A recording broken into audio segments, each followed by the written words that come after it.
create a new document, and we can use some of the presets here for print, for different size papers, or we can just go with custom and change our units to inches. Our print units over here will read as a number of different printing related things, whether they be pixels for web, points or picas for print or typesetting language, or inches in this case. And depending on how big of an artboard we want to use, then artboard is the environment by which an Illustrator file comes together. I'll just make a 17 by 11 and set it for a higher resolution.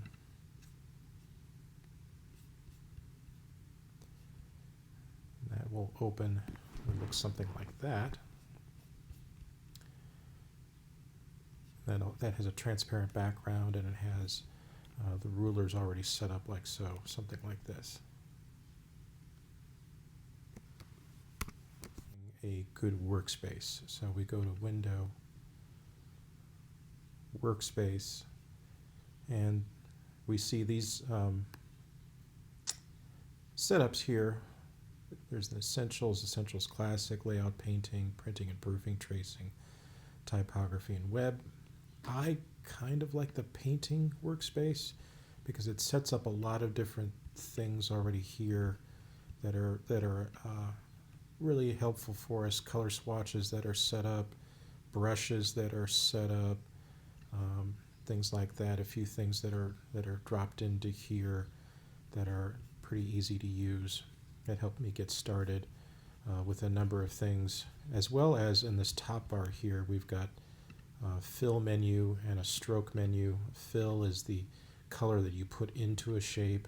Stroke is the character of a line or the outline of a shape, as well as stroke weight and stroke character and opacity. These are things we really like to manipulate as we work with Illustrator shapes and files and things like that. So I personally like the workspace painting workspace because it has a lot of this good stuff set up, as well as all the tools in a nice arrangeable space. The recent KML file that we made with Professor Metz's exercises.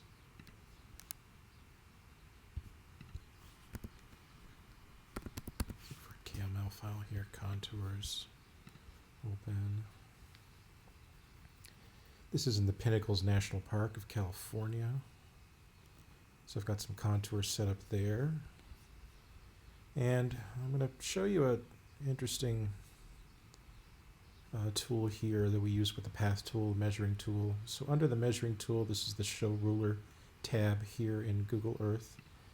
I'm going to go to path, and I'm going to select feet, and I'm going to click on this box here that says show elevation profile of a path. And that would be kind of interesting. So if we have a site selection kind of made, if we're working on the side of the hill here or something like that, then I can have a distance path here, choose a path here, and Google Earth will show me the elevation profile of that slope. So if this is 250 feet long, building on the side of the hill as a possible site, this will show you the general elevation profile of that side of the hill. And as you move up and down here, the red arrow there will reference exactly where it is. So this gives you a nice range of the contour of the site. If you've got a site, you want to build a site section, it's about 250 feet long, then this is the general slope that you can follow for that as you take it into imaging software. Let's clear that out and look at another one. If we want to zoom in a little bit further, we can also reset the tilt and compass. Take a look at this in plan view. Then come back here to path, make sure we have feet, show the elevation profile, and then draw our line here. A little bit longer, I'll draw a little bit longer. That takes us into the valley there, kind of really shows you the overall. This is almost an 1,800 foot site section that takes you from the crest of this hill down into the valley. So it's a little bit larger section. And I'll try it again. Our sections probably aren't that big. just zoom into a portion, get really close to a possible working site for our research station. And maybe it's something along the lines of this.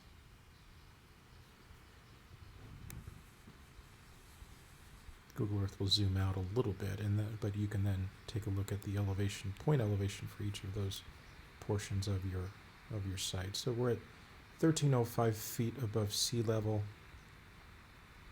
75, 150, 225, 300, 375 feet, 460 feet of slope. It gives you range total of 463 feet. The distance above sea level, 1190, 1237, 1305, so that's all above sea level. Gives you the average gain and loss and the maximum slope and the average slope. So it's about minus 54% slope there. If that profile is of interest to you, you can take a screen grab of this. And different softwares have different ways of doing screen grabs. The Mac has one embedded under Preview, where I go to File, Screenshot from Selection, and then I can just grab, using crosshairs, I can grab a screen grab of that elevation profile, takes a picture of it, then I save it as a particular image. But different computers have different ways of doing screen grabs, so whatever software worked for you to get a screen capture of that particular elevation profile in Google Earth. And we'll save that for another exercise. But you do need to remember some of those numbers. We can then place that elevation profile into Illustrator and use it. So this becomes an image that we can trace over. So this is an 11 by 17 artboard, and so we need to keep in mind how big the image is and not stretch it. I hold down the Shift key to keep it from stretching, and that gives me a general slope.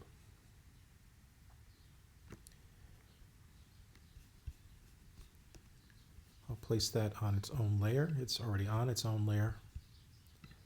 And then I start to make new layers.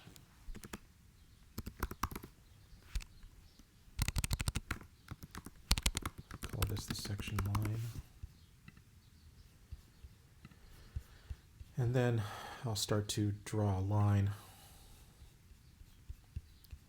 using the pen tool. We have the pen tool and the curvature pen tool.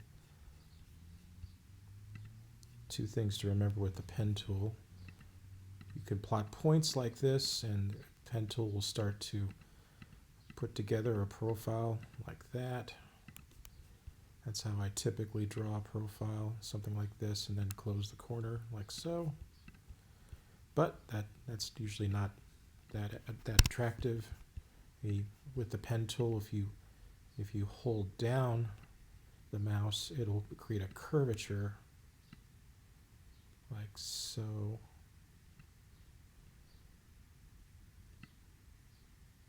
And then you can make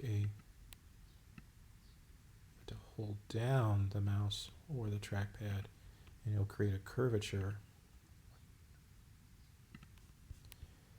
And then that's how I start to close up a shape, something like that. So that gives you a little bit more of an organic look, matching whatever elevation profile you have. So practice that, take some practice. Another thing is to use the paintbrush tool. Sometimes that works for me. I'll do this in a color that's noticeable first, and you give that a stroke weight, and you give that a basic profile. And if you're really good with a mouse, then you can just paint that profile like so. Illustrator will smooth out that a little bit, and then you can start bumping it up into a larger, thicker line. like so. So Illustrator will automatically smooth that out. There's different, there's a 3-point round there. So I'll just take that down to a very simple profile for that particular line. And that already is a path, so that works as the beginning of a section cut line. Then what I typically do is make a box behind it.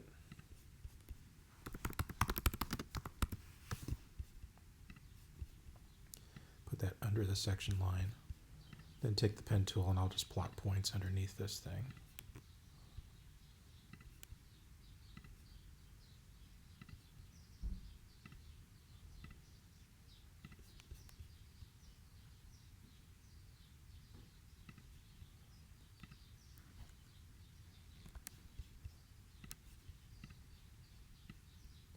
So I can move this out of the way now.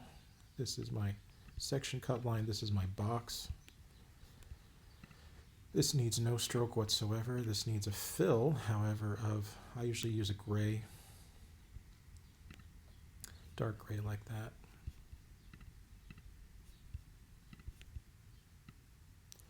Then I'll lay the section cut line on top of it. That needs to be on top. Don't need this anymore, we can get rid of that.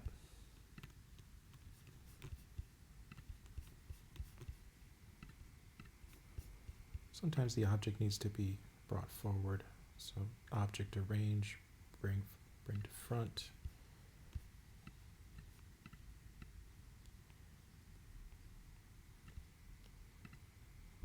And now that can turn into a black, thick black line. Nice and thick. So that starts to begin to represent a section cut.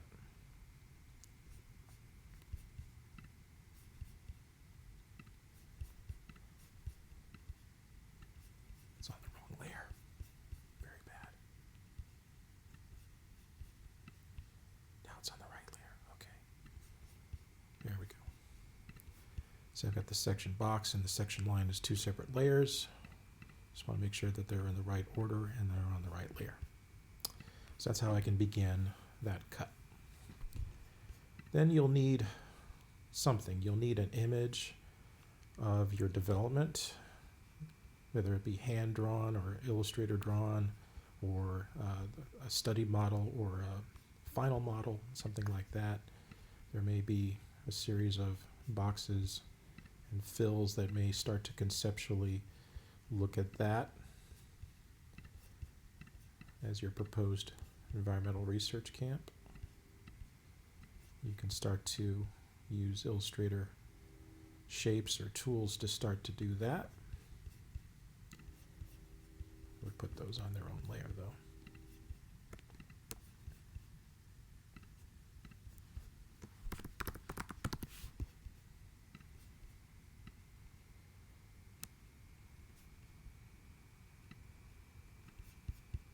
Cut something away and then place it on the appropriate layer that I want it to be on.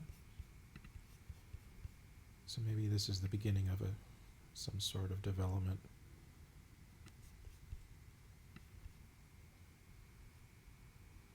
That has structural support and decking and things like that.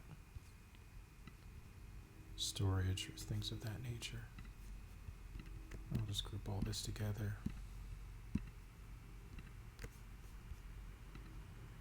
Object group is a good tool for that. It functions as a single group. And then I'll tuck it in behind the section line and the section box so it looks like it's into the ground like so.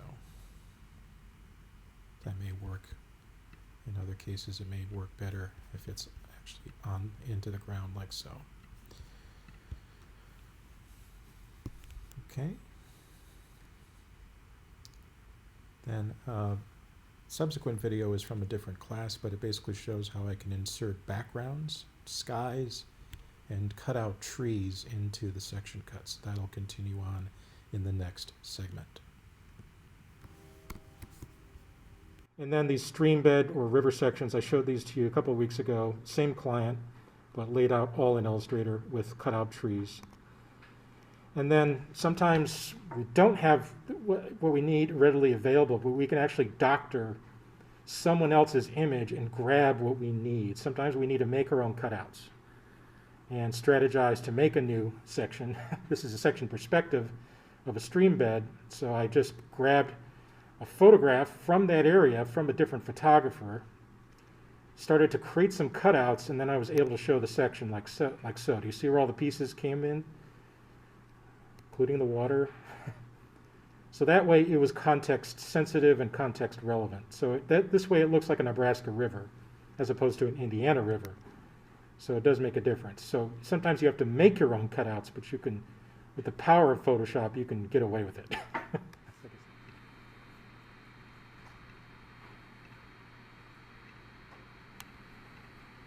300 PPI, just make that. And I'll turn on a grid. I always like to show a grid under View, Grid. And then under Window, Workspace, always make sure you have a painting workspace. It seems to work for us. You might look through the different workspaces, but that was with the issues we were having early on in the class. But the painting workspace seems to work for me. And then we'll place our new PNG. It comes in on its own layer, so that's ready. Inspect it, make sure it's kosher, make sure the lines are not pixelated.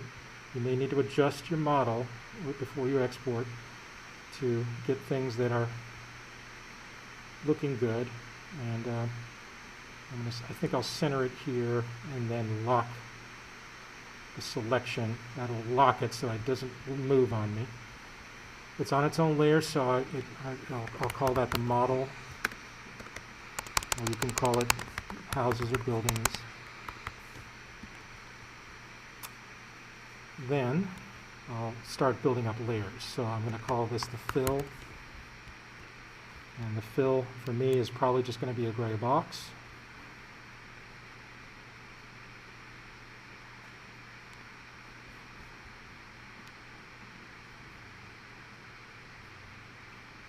And I often use a gray box just because I can drop labels into it. I'm going to just bring it down just a little bit, have that be its own layer. That's on its own layer now.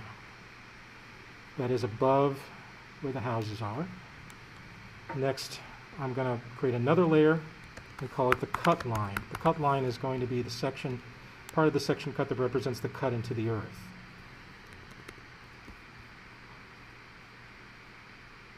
And that can be a contoured line, that can be a regular, you can use the pen tool, you can use the curvature tool, whatever you need to use to make your cut line.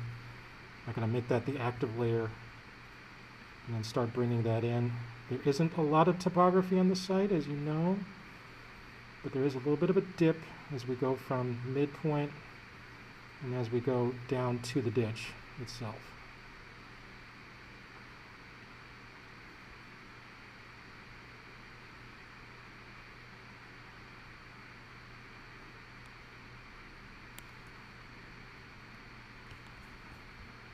So that's a polyline.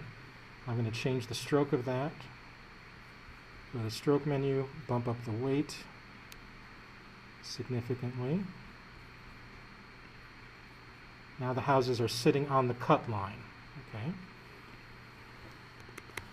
And I move up my cut fill underneath the cut line. And go, well, maybe, maybe the ditch needs to be represented or accounted for. Maybe we instead go to fill, and I'll recreate that with the pen tool. I will recreate the cut line with the pen tool, just so I can have that fill be all nice and gray. And that's sitting underneath the cut line.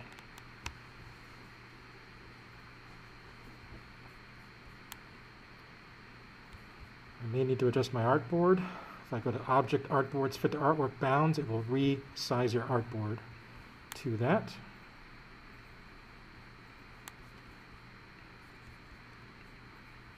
trying to represent the ditch here. So I probably already made some mistakes. No fill. No fill. No fill. I don't want fill. But I've got a cut line and I've got a fill, just graphically starting to represent the cut of the earth and then the fill below. We can have that as a graphic element, or we can have that as a place where we can put labels. And I'll go back to view, fit artboard and window. The whole thing is now visible. And I can stretch things or add to things as necessary. That looks pretty good. It's representative of your site. Your site has some topography. For the most part, it doesn't happen until the change doesn't happen until the beginning of the floodplain, as we experienced when we were on the site. And then we can start thinking about a sky. If you want a sky, you can create a sky layer and then go into box.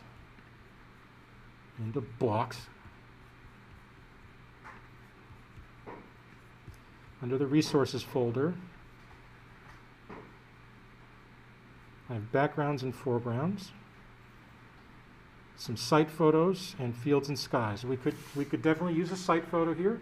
We could potentially use part of a site photo as a background, or we can use a generic sky. I bought a huge pack of cutouts from someone in Thailand. They were fantastic. They're high-resolution photographs, but some of them are very Thailand-centric.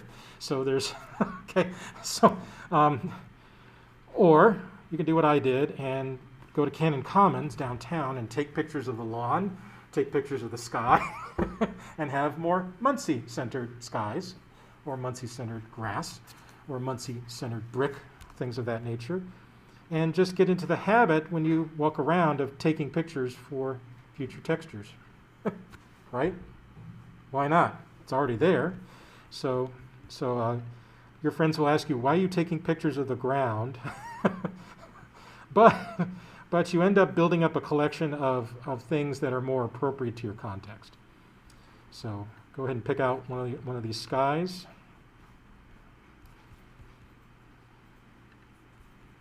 And place it in. We need to place it on its own layer, and that layer we need to drag that layer to the bottom of the order. And I'll place the sky.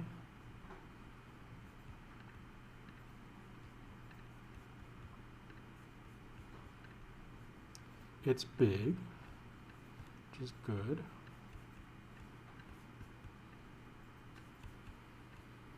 So even with an iPhone 6, you can get some decent resolution. Of course, with later iPhone models, it just gets better and better every year. Bring that in, put it behind everything else.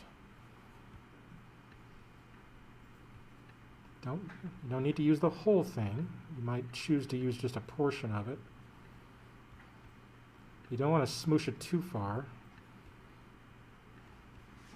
And you don't want that to be so dramatic that it looks like your development is a match made in heaven or a gift from heaven.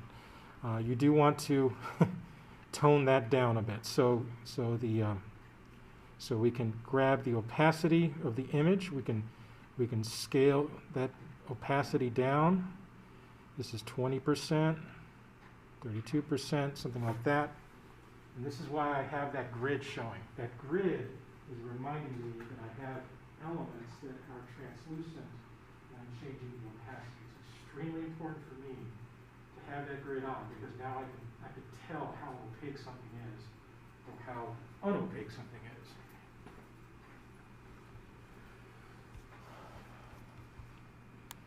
This section is looking east, so I may elect to take a look at my site photos and see if there's something there in that set that is appropriate because it's looking east.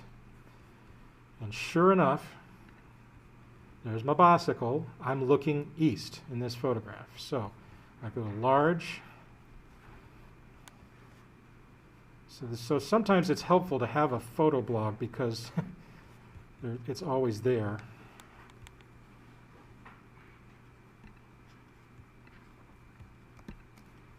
Save that image.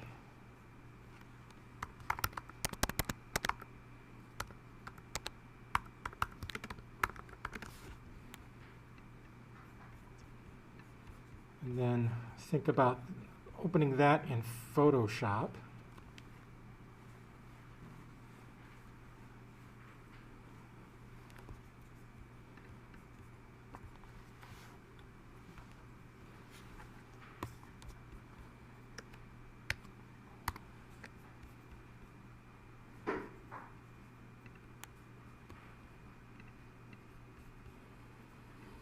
So we want to open that site photograph in Photoshop.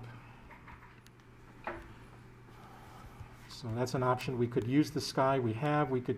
That sky was pretty good actually, but at any rate, we want this to be big before we start using it. So this needs to be 5,000 pixels and reasonable size. Or we just need to take better photographs. That's not going to work.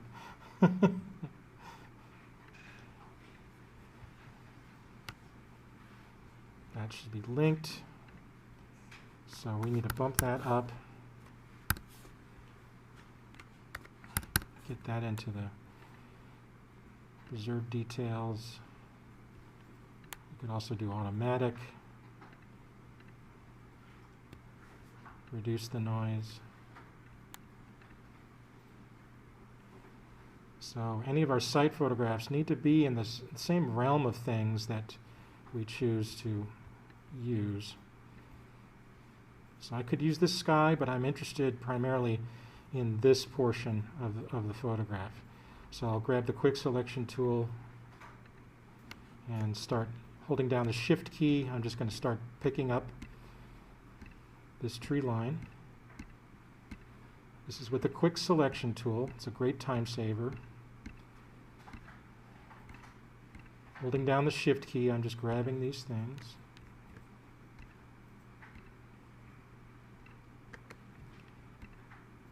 Just a little bit of the foreground. Don't need everything. And this is another reason we take site photographs. I will copy that and then go File, New. It will make a new clipboard image. It's 6944. Paste that on there.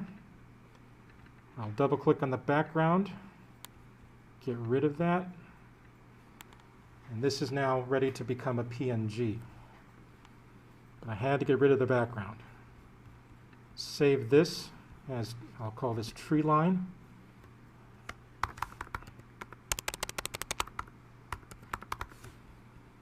PNG. It's big,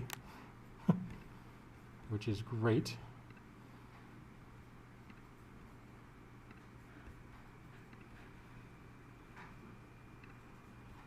And then I can place that in. I'll make a new layer. Tree line.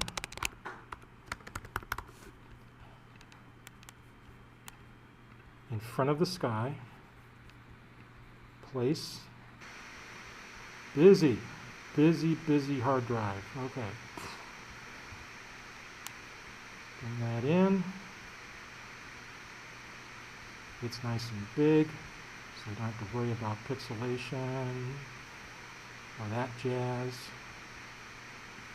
Scale it down.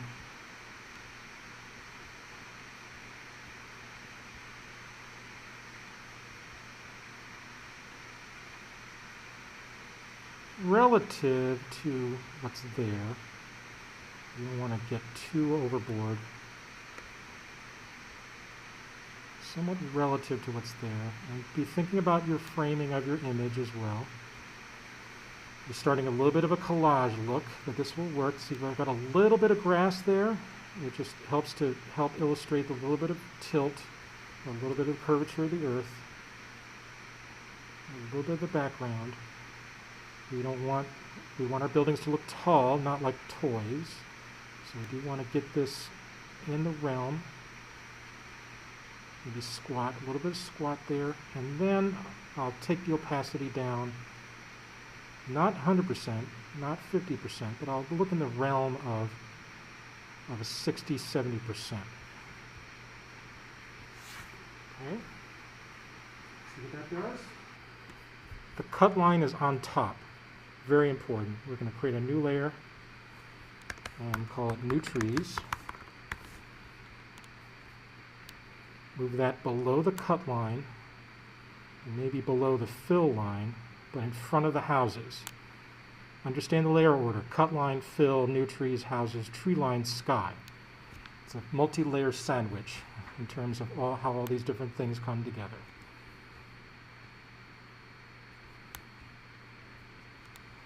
And then we can we can close out Photoshop. Don't save that. Close that out. Close out SketchUp. Go back to Box. And start grabbing some trees. So go to Resources, Cutouts. We have car cutouts, people, diagramming elements, tree cutouts, people in plan view. So I'll go to Gallery View, adjust the size. We've got 4 pages of trees here, so plenty to go through. We want to pick out trees, foreground trees that work well as street trees in front of our buildings.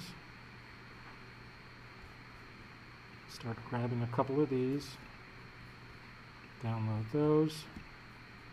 Download those.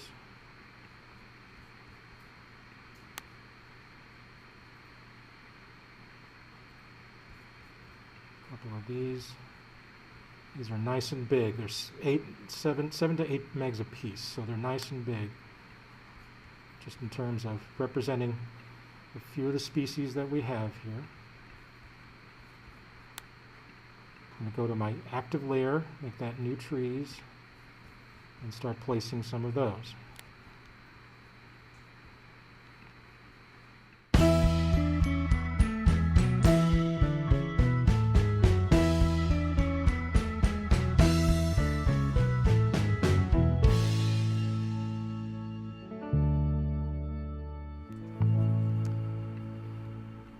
If you wanted to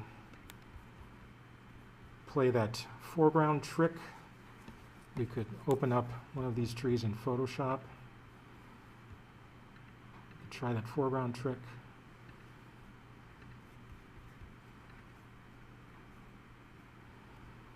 So I've got the tree here. I'm going to save it.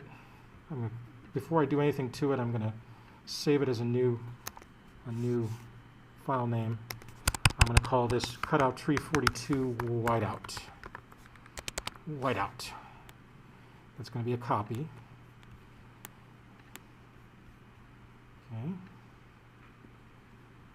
going to select color range. Oh, sorry. I'm going to, let's see, select subject.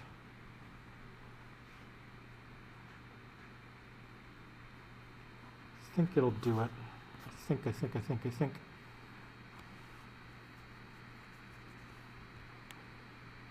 All right, I selected the subject, and so I will take my paint bucket and some white. I'm in Photoshop now, and dump white.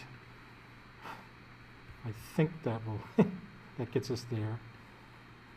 Or I can white it out with a paintbrush like this.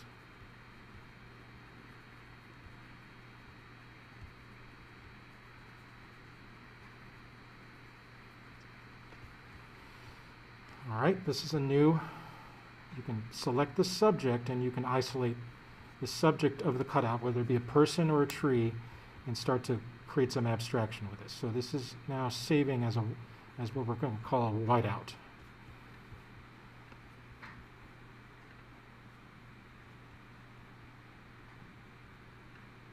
Copy, cutout tree whiteout. Make sure I got this saved correctly. to the downloads folder. It's now a white version of that tree. And then, on its own layer, I'm just going to call this foreground. I'm going to place this whiteout tree and get that graphic effect we were after with the example I showed you. And just place this whiteout tree in the foreground. Create a foreground framing element with it, either on the left-hand side or the right, or both. It can be an interesting, if you choose, it can be an interesting effect, graphic effect to the rendering. Whether this be a perspective or a section. Maybe move it off to the side a little bit. Let me get this view window. Make sure I can see the whole artboard. Okay. Maybe it works better on the left.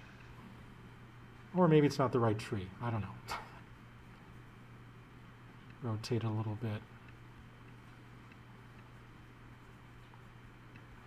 But you can white out one of these trees and you can start to create it as a foreground element.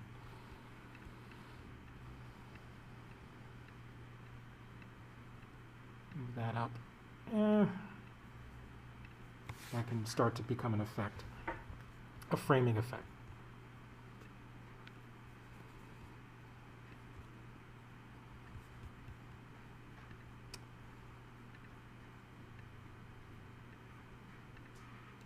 Readjust these things, get them lined up. Looks like I need to address the ditch. Bring these things together. Maybe bring this over.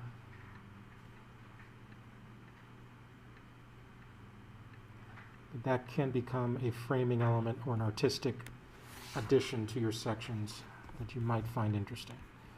Or not, but it works. It's that whiteout effect that we saw in the examples. That can be another artistic effect to the picture. All right, now that's ready to save. So we export as. So in Illustrator we have the option to export for screens or export as. We can export it as a PNG or a JPEG. You can use the artboards. However this exports. This is now our section. Cut, store, looking east. I always like to call things looking east, so looking in the direction, not from a direction, but looking in a direction. I just prefer that because it makes more sense to the viewer and just makes more sense in terms of how we would stand on the site and look towards east or west. So this is called section cut store looking east. Export. Background color is transparent. This is where we choose whether or not we want it transparent, white, or black. Black would give you a very different effect, but it could be very cool, depending on what your aesthetic is. I'll export another one. Same thing.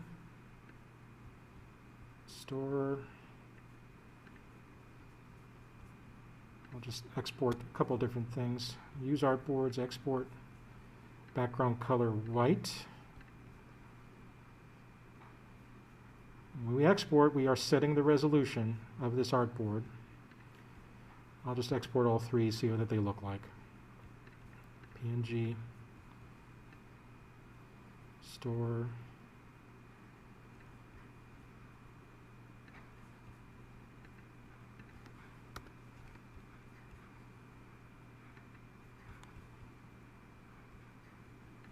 transparent.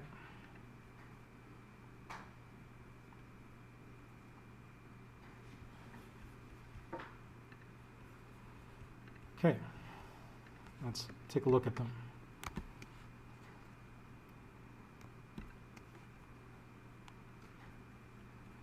The desktop is full. It's been a busy day. There's the transparent. There's the white. So this transparent one can be placed on any PowerPoint slide, any colored background, anything. The white is going to have a stark white background, and you can crop it down. You can label it in Illustrator, label it in Design, either way, but the section is ready to go.